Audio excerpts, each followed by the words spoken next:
Shalom Bapak Ibu Saudara yang dikasihi Tuhan. Kembali kita jumpa dalam program Renewing Your Mind, di mana melalui program ini kita akan bersama-sama belajar kebenaran firman Tuhan yang murni, sehingga kita semakin mengerti akan kehendak Tuhan dan hidup kita diubahkan. Sebelumnya saya ajak kita berdoa. Bapa di dalam surga, Allah Israel, Allah Abraham, Allah Ishak, Allah Yakub, Allah yang kami kenal di dalam nama Yesus. Bersyukur kali ini boleh kembali ada dalam program RYM. Kami serahkan ke tangan-Mu ya Bapa, kiranya Engkau menolong dan memberkati kami. Kau urapi kami semua, Kau ambil alih pemberitaan firman-Mu oleh Roh Kudus-Mu. Sembunyikan anak-Mu ini di balik salib-Mu, sehingga Engkau sendiri yang tampak dan berbicara. Berikan kami hikmat, sehingga kami juga boleh mengerti apa yang Engkau mau dalam hidup kami, sehingga melalui firman-Mu hidup kami dibaharui dan diubahkan.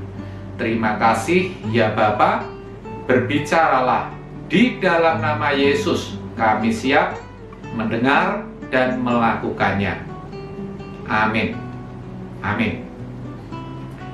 Shalom Bapak Ibu Saudara yang dikasihi Tuhan. Kembali kita jumpa dalam program RYM. Senang sekali bisa ada bersama-sama dengan saudara. Dan saya percaya saat ini saudara ada dalam keadaan baik, sehat, tanpa kurang suatu apapun juga. Itu semua oleh karena berkat kemurahan serta pertolongan daripada Tuhan kita Yesus Kristus.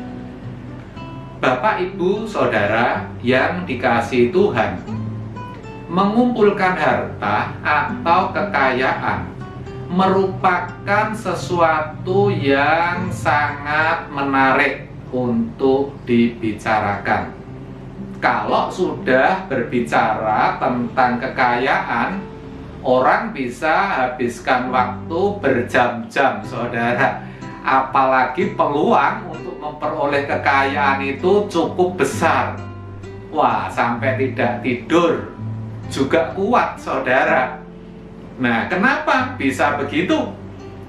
Karena memang harus diakui kebanyakan orang, bahkan hampir semua orang menginginkan yang namanya kekayaan. Sejak kecil, sejak lahir, dunia sudah menanamkan di dalam pikiran banyak orang bahwa kekayaan itu sesuatu yang penting, berharga, dan bernilai. Seolah-olah kekayaan itu bisa menjamin hidup seseorang menjadi utuh dan lengkap. Kekayaan bisa memberikan kemudahan dan berbagai fasilitas serta kenikmatan hidup. Itulah sebabnya tidak sedikit orang yang mengumpulkan harta atau kekayaan dengan begitu rupa, memperjuangkan mati-matian, saudara. Juga orang sebetulnya bisa melihat fakta bahwa orang kaya hidupnya lebih enak. Sepertinya tidak ada masalah. Bisa makan ke restoran bintang 5, bisa jalan-jalan kemanapun mereka suka, saudara.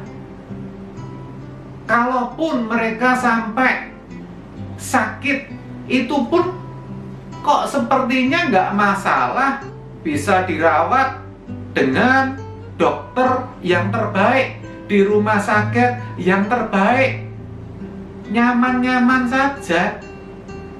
Belum lagi ketika di sekolah diajarkan prinsip ekonomi, di mana diajarkan bahwa dengan pengeluaran yang sekecil atau sesedikit mungkin bisa memperoleh yang sebanyak-banyaknya.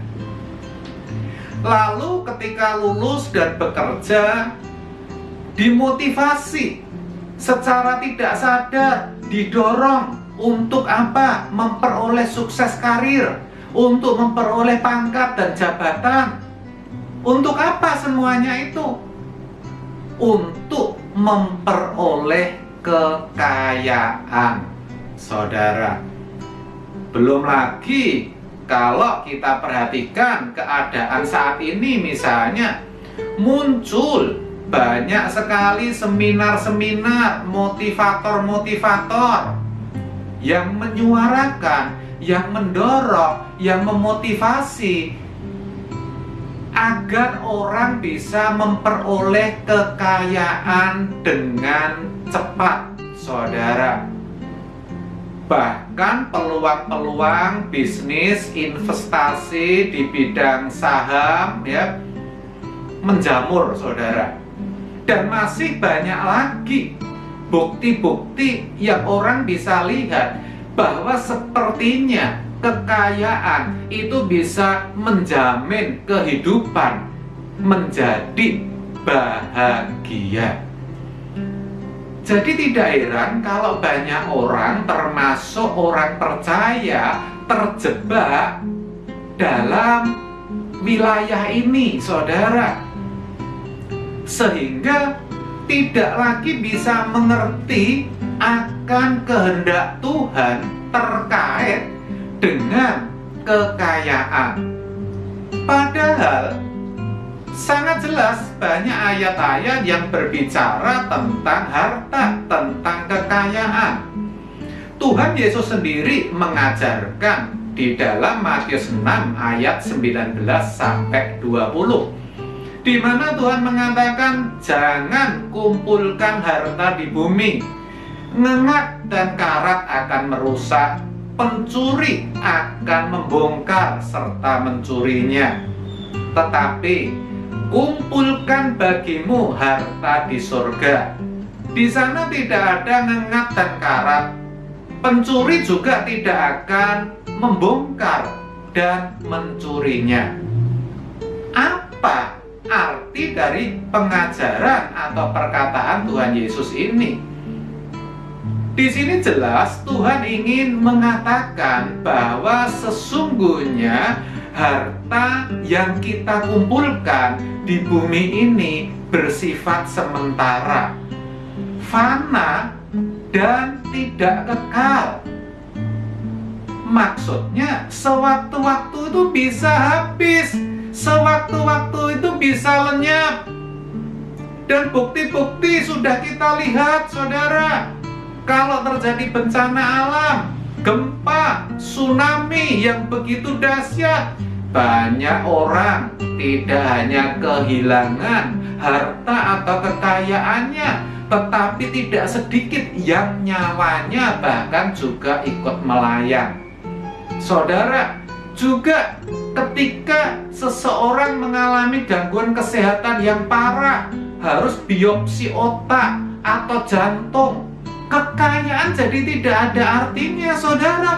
Bisa habis sewaktu-waktu untuk membeli, untuk berobat, saudara, supaya bisa kembali sehat, saudara.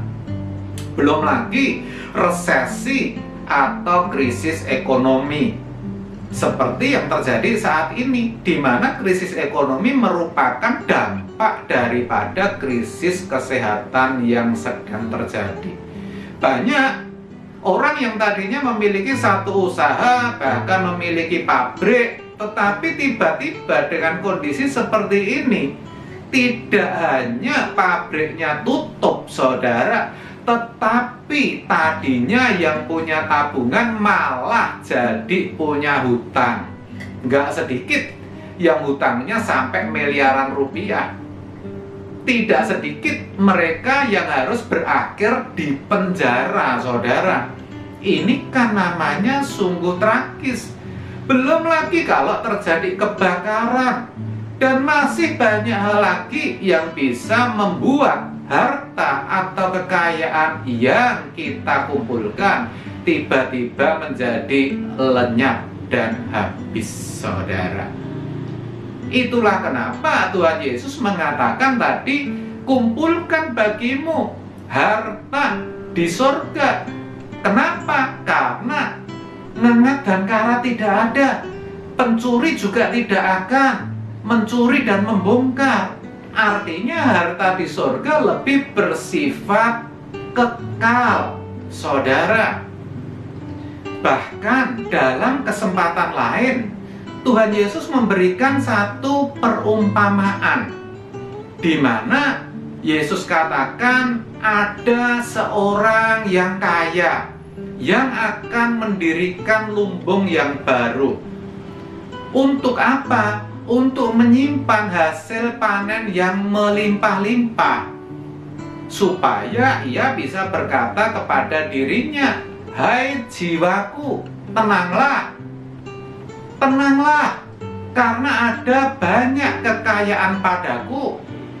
Makan-makanlah, minumlah sepuasnya, bersenang-senanglah." Terhadap orang kaya ini Tuhan Yesus mengingatkan di dalam Lukas 12 ayat yang ke-20. Yesus katakan apa? "Hai kamu orang bodoh, jiwamu akan diambil daripadamu malam ini. Apa yang kau sediakan? Untuk siapa itu semua?" Dengan kata lain, percuma sebetulnya kita mengumpulkan harta di bumi, sia-sia.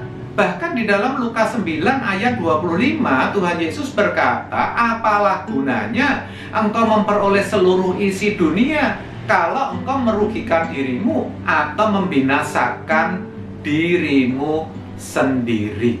Pertanyaan yang bisa muncul, lalu apakah kita sebagai orang percaya tidak boleh mengumpulkan harta di bumi? Nah, jawabnya bukan masalah boleh atau tidak boleh, tetapi kalaupun kita mengumpulkan harta, itu untuk siapa?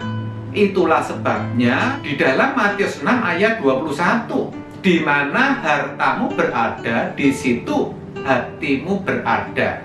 Nah, banyak orang percaya salah dalam memahami dan menyikapi ayat ini, sehingga kita bisa lihat banyak orang Kristen, orang percaya yang akhirnya pasrah, tidak bekerja dengan sungguh-sungguh, sehingga tidak mampu bersaing di marketplace, saudara. Bahkan terkesan malas, saudara. Nah, lebih parah lagi kalau ini menyangkut hamba Tuhan. Sehingga apa? Sehingga menjadikan pelayanannya untuk hidup, saudara. Bukan salah hidup dari pelayanan, bukan salah hidup dari pelayanan, tetapi kalau pelayanannya dijadikan sarana untuk hidup, itu namanya tidak benar. Nah, yang benar seperti apa? Yang benar, kita sebagai orang percaya harus berjuang secara sungguh-sungguh, harus bekerja keras, saudara. Harus mengumpulkan harta, kalau perlu sebanyak-banyaknya, saudara. Supaya apa?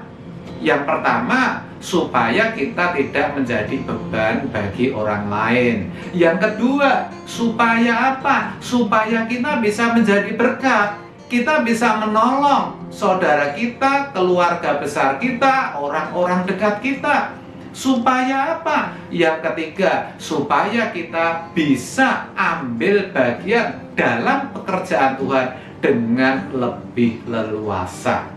Nah, di sini yang penting diperhatikan supaya kita tidak meletakkan hati kita pada kekayaan itu. Artinya hidup kita tidak bergantung pada kekayaan itu.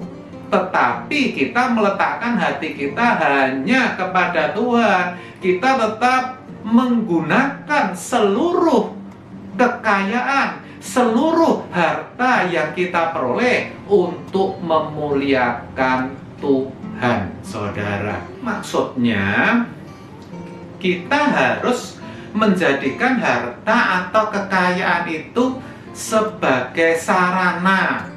Kita harus jadikan apa yang sudah kita peroleh dalam hidup kita itu sebagai teman untuk bersahabat dengan Tuhan, bukan sebaliknya. Itulah kenapa di dalam Lukas 16 ayat yang ke-9 Tuhan Yesus berkata, ikatlah persahabatan dengan menggunakan mamon, supaya kelak ketika mamon itu tidak bisa menolong kamu, kamu diterima di kemah abadi. Ikatlah persahabatan, maksudnya bersahabatlah dengan Tuhan dengan memakai harta atau kekayaan. Jangan sebaliknya, bersahabat dengan dunia, bersahabat dengan harta dan kekayaan dengan memakai atau memanfaatkan Tuhan. Nah, itu yang salah, itu yang tidak benar, saudara. Itulah sebabnya Tuhan Yesus berkata, lebih mudah seekor unta masuk ke dalam lubang jarum daripada seorang kaya masuk ke dalam kerajaan surga. Kenapa Tuhan katakan demikian? Karena banyak orang kaya terjebak di wilayah ini yang harusnya mempergunakan seluruh kekayaan dan hartanya untuk memuliakan Tuhan. Mereka gunakan untuk memuliakan dirinya sendiri. Oleh sebab itu, saudara, melalui kebenaran ini, sekarang jelas sudah terkait dengan harta atau kekayaan.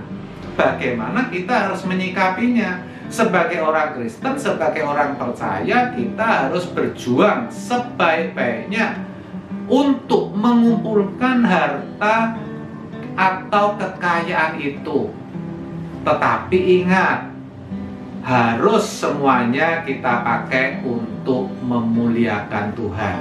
Dan kalau itu kita lakukan, sejatinya kita juga sedang mengumpulkan harta di surga. Itu yang Tuhan mau, itu yang Tuhan kehendaki.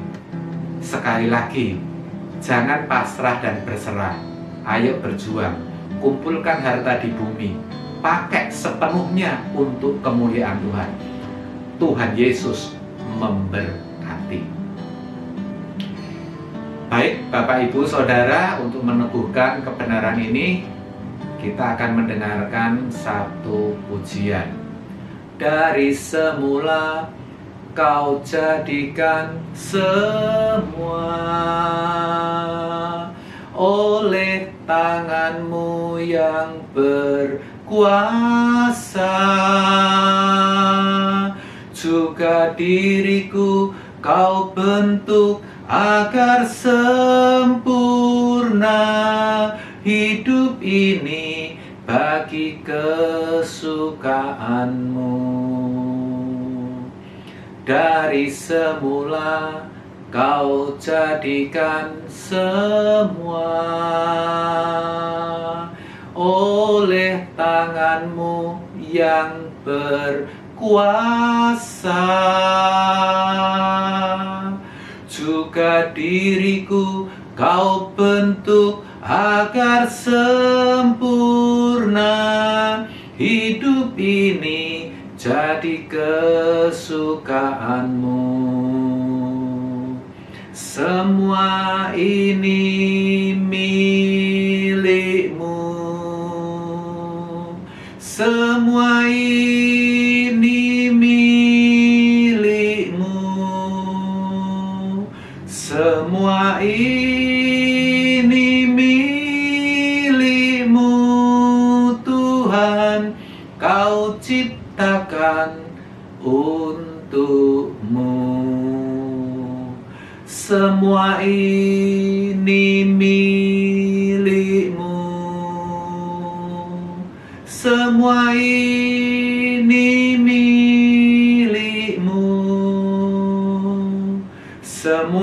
ini milik-Mu Tuhan, Kau ciptakan untuk-Mu. Kau ciptakan untuk-Mu. Kau ciptakan untuk-Mu. Mari kita berdoa. Bapa, kembali kami menghadap tahta-Mu, mengucap syukur oleh kebenaran yang boleh kami dengar. Sekarang kami jadi tahu apa yang Kau kehendaki terkait dengan harta kekayaan. Kami tidak mau hidup pasrah dan pasif lagi, tetapi dengan seluruh talenta yang sudah Kau berikan, kami mau berjuang ya Bapak, supaya kami bisa bersaing di marketplace, supaya kami bisa mengumpulkan harta atau kekayaan untuk kami bisa memuliakan Engkau lebih maksimal, supaya kami tidak menjadi beban bagi orang lain, dan supaya kami boleh menjadi berkat dimanapun kami berada. Kami percaya ketika segenap hidup kami, segenap apa yang ada pada kami persembahkan hanya bagi Engkau, Engkau menolong dan memberkati kami. Terima kasih.